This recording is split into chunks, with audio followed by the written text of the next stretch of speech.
इतिहास में आज तक कभी हुआ हो कि पार्लियामेंट को म्यूट कर दिया गया हो। राहुल गांधी बात कर रहे हैं निजीकरण के खिलाफ। राहुल गांधी सवाल उठा रहे हैं कि 20,000 करोड़ रुपए कहां से आया। राहुल गांधी बात कर रहे हैं कि देश को जो बेचने का खेल मोदी सरकार कर रही है अडानी के हाथों, देश को अडानी बनाने का जो खेल चल रहा है उस पे बात कर रहे हैं। यह गलत है। 2013 में राहुल गांधी ने भी गलत किया था बिल फाड़कर, और 2023 में यह जो मोदी जी ने करवाया है, इनकी सांसदी डिस्क्वालीफाई किया, वह भी गलत हुआ है। राहुल गांधी की जब से सांसदी गई है, कांग्रेस पार्टी में बहुत तेजी से उबाल देखा जा रहा है। भारतीय जनता पार्टी पर लगातार कांग्रेस पार्टी हमलावर है। कांग्रेस द्वारा कई पोस्टर जारी किए जा रहे हैं, डरो मत, राहुल गांधी शेर हैं। इन सब पर बातचीत करने के लिए हमारे साथ हैं ओम सुधा जी। कैसे देखते हैं राहुल गांधी की सांसदी चली गई? ये गलत हुआ है, और इसको सिर्फ राहुल गांधी की सांसदी के तौर पर नहीं देखना चाहिए कि वो डिस्क्वालीफाई कर दिए गए हैं पार्लियामेंट में, बल्कि मैं इसे देखता हूं कि देश में जो अभी राजनीतिक तौर पर जो सबसे बड़ी आवाज़ है उसको दबाने की कोशिश की गई है। देखिए, जिस तरह से हम लोग डॉक्टर अंबेडकर को मानने वाले लोग हैं, हम लोग पार्लियामेंट्री डेमोक्रेसी की बात करते हैं, लेकिन कितना शर्मनाक है कि पार्लियामेंट को म्यूट कर दिया जाता है। ये शायद ही दुनिया के इतिहास में आज तक कभी हुआ हो कि पार्लियामेंट को म्यूट कर दिया गया हो। तो मैं उसके कंटिन्यूटी में इसको देखता हूं कि राहुल गांधी, दूसरी बात, राहुल गांधी किसकी बात कर रहे हैं? राहुल गांधी बात कर रहे हैं निजीकरण के खिलाफ। राहुल गांधी सवाल उठा रहे हैं कि 20,000 करोड़ रुपए कहां से आया।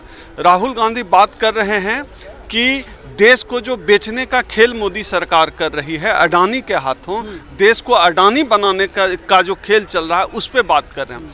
मैं तो इसको ऐसे देखता हूं कि मोदी आज की तारीख में, मैं पहले के इतिहास में नहीं जा रहा हूं, आज की तारीख में राहुल गांधी बात कर रहे हैं तो इस देश के SC, ST, OBC के लिए बात कर रहे हैं। उस सवर्णों की बात अभी कर ही नहीं रहे हैं। आप इसको ऐसे देखिए, आप देखिए, तो राहुल गांधी जाति बताइए ना, राहुल गांधी की जात क्या है? मैं पूरी बात बता रहा हूँ। राहुल गांधी अगर निजीकरण रोकने की बात कर रहे हैं तो आप बताइए कि अगर निजीकरण रुकता है तो सबसे अधिक मुनाफा, सबसे अधिक फायदा SC, ST, OBC को है कि नहीं? सवाल जवाब दीजिए। राहुल गांधी की जात क्या है? राहुल गांधी की जात मुझे नहीं पता, जाति नहीं पता। तो क्या लगता है सवाल उठा रहे हैं, मुझे उन सवालों की जाति पता है। आज की तारीख में राहुल गांधी जो सवाल उठा रहे हैं उन सवालों की जाति मुझे पता है। आज की तारीख में संसद म्यूट कर दिया गया है तो हम सबकी आवाज़ जो है बंद की गई है, मैं उसकी बात कर रहा हूँ। मैं किसी कांग्रेस के पक्ष में, बीजेपी के पक्ष में, मैं किसी पार्टी के पक्ष की बात नहीं कर रहा हूँ, लेकिन संसदीय लोकतंत्र में बाबा साहब जी संसद की बात करते थे। उस संसदीय लोकतंत्र में अगर संसद को ही म्यूट कर दिया जाएगा तो हम कहां जाएंगे? इस SC, ST, OBC के लिए हमारे लिए तो कोई मंदिर भी नहीं है कि हम किसी मंदिर का घंटा जो है बजाएंगे। हमारे लिए तो हमारा जो संसद भवन है वही सब कुछ है। एक सवाल ले लीजिए, 2013 में किस तरीके से बिल फाड़ा था राहुल गांधी ने। लालू यादव जो है बहुजन समाज के नेता हैं, कैटेगरी OBC है, जाति यादव उनकी है, और उसी जो फंदा बनाया गया था, अब उसी में जब राहुल गांधी फंस जाते हैं तो आप सबको, पूरी कांग्रेस को दर्द होता है, दुख होता है? नहीं, मैं कांग्रेस से नहीं हूँ, पहला ये। और 2013 में जब यह बिल राहुल गांधी ने फाड़ा था तब भी हमने उसकी खिलाफत की थी, तब भी गलत हुआ है, और आज भी यह जो निष्कासन हुआ है यह इलीगल है, आज भी गलत हुआ है। तो हम मानते हैं कि दोनों स्थितियों में 2013 मोदी से राहुल से है। मैं इस लड़ाई को राहुल वर्सेस मोदी देख ही नहीं रहा हूँ। मैं इस लड़ाई को देख रहा हूँ कि यह लड़ाई गोलवलकर बनाम संविधान की लड़ाई, गोलवलकर बनाम अंबेडकर की लड़ाई है। गोलवलकर वो विचारधारा है जो संसद को म्यूट कर देता है, अंबेडकर वह विचारधारा है जो संसद में बोलने की ताकत देता है। चाहे कोई भी सांसद हो, अगर मोदी की भी संसदी जाती है इस तरह से तो मैं उसके भी खिलाफ खड़ा हूँगा। यह गलत है। 2013 में राहुल गांधी ने भी गलत किया था बिल फाड़कर, और 2023 में यह जो मोदी जी ने करवाया है, इनकी सांसदी डिस्क्वालीफाई किया, वह भी गलत हुआ है। हम संसदीय लोकतंत्र के पक्ष में खड़े हैं, हम संविधान के पक्ष में खड़े हैं। और दूसरी बात जहां तक है, आज की तारीख में राहुल गांधी सवाल उठा रहे हैं हम सबके अस्मिता के, हम सबके अधिकार के निजीकरण के खिलाफ बात कर रहे हैं। निजीकरण के खिलाफ जो कोई बात करेगा हम उसके साथ खड़े हैं। राहुल गांधी निजीकरण के खिलाफ खड़े हैं तो हम राहुल गांधी के पक्ष में हैं कि वह निजीकरण के खिलाफ लड़ाई लड़ रहे हैं। वहीं दूसरी ओर जो कांग्रेस पार्टी की आप बात कर रहे हैं, कांग्रेस पार्टी के संगठन में देख लीजिए सवर्णों का बोलबाला, हम उसके खिलाफ हैं। कांग्रेस पार्टी के अंदर जो है सवर्णों का बोलबाला है, सवर्ण भेजे जाते हैं राज्यसभा, हम उसके खिलाफ हैं। लेकिन मुद्दे की बात है, जिस मुद्दे की लड़ाई राहुल गांधी लड़ रहे हैं वह मुद्दा SC ST OBC का है। निजीकरण का मुद्दा हम सब का मुद्दा है। हम निजीकरण के खिलाफ हम लोग भी लड़ रहे हैं, राहुल गांधी भी लड़ रहे हैं। तो जो हमारे साथ लड़ेगा, जो भी निजीकरण के खिलाफ बात करेगा, हम उसके साथ तो राहुल गांधी को क्या ये नहीं कह देना चाहिए जो बहुजन की बात करेगा वही देश पर राज करेगा?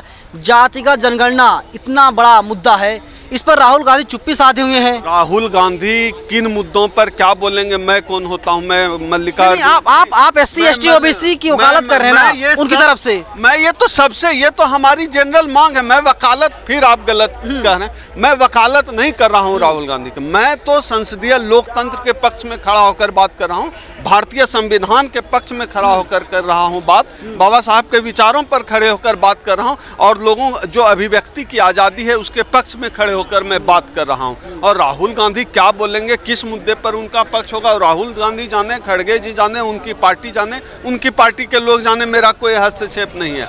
लेकिन मैं फिर आपसे कह रहा हूं, जो राहुल गांधी के साथ हुआ है वो नरेंद्र मोदी जी के भी साथ होगा, तो हम उनके साथ खड़े होंगे। गलत है, किसी को आप बोलने से चुप, मोहन भागवत भी इस देश में अपनी बात रख सकता है, किसी का मुंह आप नहीं बंद कर। मोहन भागवत तो अखंड भारत की बात कर रहे हैं। कर रहे हैं ना बात, तो करें बात, तो हम तो तोड़ रहे हैं ना। हम कह रहे हैं भारत किसका, अखंड भारत कैसा, तो हम सवाल तो उठा रहे हैं ना। लेकिन आप किसी का मुंह बंद कैसे करा सकते हैं? यह देश संविधान से चल रहा है, लोक मनुस्मृति से देश नहीं चल रहा है, यह देश संविधान से चल रहा है। और राहुल गांधी का निष्कासन संविधान के खिलाफ है, लोकतंत्र के खिलाफ है। हम राहुल गांधी के साथ खड़े नहीं हैं, हम संविधान और लोकतंत्र के साथ। लेकिन सर जो फैसला आया है वो कोर्ट का फैसला, न्यायालय का फैसला, ना कि मोदी जी का फैसला। न्यायालय के फैसले देख चुके हैं। भारत की न्यायपालिका जनेऊ पालिका बन गई है।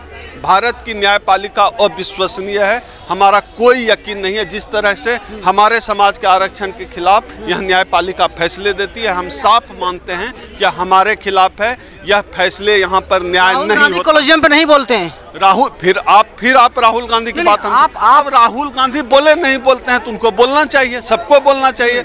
बीजेपी के मंत्री तो बोल रहे हैं ना कॉलेजियम पे, रिजिजू तो बोल रहे हैं कॉलेजियम पे, मंत्री हैं, बोल रहे हैं, राहुल गांधी को भी बोलना चाहिए। हम तो मांग कर सकते हैं कि बोले, हम कोई सत्ता में तो है नहीं, हम मांग कर सकते हैं बोले। जो कॉलेजियम पे बोलेगा, जो जाति जनगणना का सवाल उठाएगा, जो आरक्षण के खिलाफ बात करेगा, जो निजीकरण के खिलाफ बात करेगा, हम उनके साथ हैं। तो राहुल गांधी अभी निजीकरण के खिलाफ बात कर रहे हैं, हम उनके साथ हैं। उनकी आवाज़ दबा दी गई, हम उनके साथ हैं। ओम सुधा ने साफ कह दिया कि देखिए, जो बहुजन समाज की बात करेगा वही देश पर राज करेगा। कॉलेजियम पे जो बोलेगा, जो जातिगत जनगणना करवाने की बात करेगा, जो पार्टी बहुजन हितों की बात करेगा, वही पार्टी जो है साल 2024 में देश में सत्ता पर काबिज हो पाएगी। सही कह रहे हो सर? बिल्कुल। और सच्चाई यह भी है, ये अब तक OBC का केवल वोट लेते पाए हैं। इस देश की जो 60-65% जो आबादी है उसको दरकिनार किया गया है। ये OBC की बात कर रहे हैं, अभी कर रहे हैं ना बीजेपी सरकार के मंत्री। लेकिन अपोजिशन जो लोग हैं वे लोग कह रहे हैं कि हम लोग एकजुट हो रहे हैं। 14-9-23 9 साल हो गए, कितना समय भी लगेगा पता नहीं, ये तो नेता जाने। हम लोग तो सामाजिक कार्यकर्ता हैं, हम तो अम्बेडकरवादी कार्यकर्ता हैं, हम अपनी बात जानते हैं। अम्बेडकरवादी लोग मनुवादी शक्तियों से लोहा लेते रहे हैं, हम लड़ते रहेंगे। हम संविधान बचाने के लिए इस देश के अम्बेडकरवादी संघर्ष कर रहे हैं, करते रहेंगे। और जो भी निजीकरण जैसे मुद्दे पर लड़ाई लड़ेगा, हम उनके साथ खड़े होंगे। चलिए, जो तमाम बहुजनों के मुद्दे हैं और उन्हीं मुद्दों पर जो बात करेगा, बहुजन समाज उन्हीं को अपना मत देगा, उन्हीं को वोट करेगा और उन्हीं की सरकार देश में बनाएगा। कैमरा पर्सन आशीष साथ में नवीन कुमार नंदन, नेशनल दस्तक, दिल्ली। नेशनल दस्तक की आपसे गुजारिश है कि अगर इसको बचाना चाहते हैं तो नेशनल दस्तक को सब्सक्राइब करने के लिए रेड कलर के सब्सक्राइब बटन को दबाएं, फिर बेल आइकन की घंटी दबाएं। नेशनल दस्तक को बचाने के लिए बहुत जरूरी है कि हर खबर को शेयर करें, लाइक करें, कमेंट जरूर करें।